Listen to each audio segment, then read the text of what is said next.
তো আজকে আমি আপনাদের প্রতি উদাত্ত আহ্বান রাখতে চাই যে আমরা সবাই প্রত্যেকে যার যার জায়গা থেকে ইনশাআল্লাহ তাআলা একজন একজন মানুষকে টার্গেট করব, যে আমি ওই ভাইটাকে যাকে টার্গেট করব বুঝে শুনে টার্গেট করি, যার প্রোফাইল অনুযায়ী হাবভাব দেখে মনে হবে আমি তার সাথে একটা সুসম্পর্ক গড়ে তুলতে পারি এবং ওই ভাইকে একটা দাওয়া দিতে পারি। কোনো ভাইয়ের মধ্যে নামাজের ব্যাপারে গাফিলতি আছে, তিনি নামাজ পড়েন, কষ্ট নিয়ে পড়েন, মানসিকভাবে আল্লাহর বান্দিগি দাসত্বকে মেনে নিয়ে পড়ার মতো মানসিকতা হয়তো কম আছে বলে মনে হয়, আপনি তাকে টার্গেট করেন, করে তাকে একটু বিনয়ের সাথে তার সাথে একটু বন্ধুত্বপূর্ণ সম্পর্ক গড়ে তোলেন, তাকে আপনি কাছে টেকে নেন, কোনো নামাজের আগে পরে একটু পরিচিত হন, বাড়ি কোথায়, আপনার বাড়ি কোথায়, এরপরে তাকে একটু আপনি দাওয়া দেন। টার্গেট করে আলেম ভাইরা এই কাজটা করা যাবে না ইনশাআল্লাহ?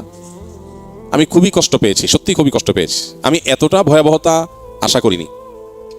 কিছুটা আমরা দাওয়াতি ক্ষেত্রে এটাকে আমরা চাকুরি বানিয়ে নিয়েছি, চাকুরি করলে দাওয়াতি কাজ করব আর না করলে করব না। আপনারা মাশাআল্লাহ কিছু কাজ করেন আলেমরা, সেটাকে অ্যাপ্রিসিয়েট করি। যেমন কোরআনের যে মজলিসগুলো হয় ফজরের পরে, সেগুলোতে আপনারা যে সমস্ত ভাইদের কোরআন সহি নাই তাদেরকে সহি করান, এটা স্বপ্রণোদিতভাবে স্বেচ্ছায় বিনা বেতনে বিনা স্বার্থে বিনা সুবিধায় করেন, এটা অ্যাপ্রিসিয়েট করার মতো কাজ মাশাআল্লাহ। কিন্তু দাওয়া এটা আমাদের মধ্যে বিল্ট ইন হয়ে যাওয়া উচিত, এটা আমাদের মধ্যে বাই ডিফল্ট হয়ে যাওয়া উচিত, যে আমি আমার একটা ভাইকে দাওয়া দেওয়ার সুযোগ পাবো আর আমি সে সুযোগ হাতছাড়া করবো, এর চেয়ে দুর্ভাগ্যজনক কি আছে?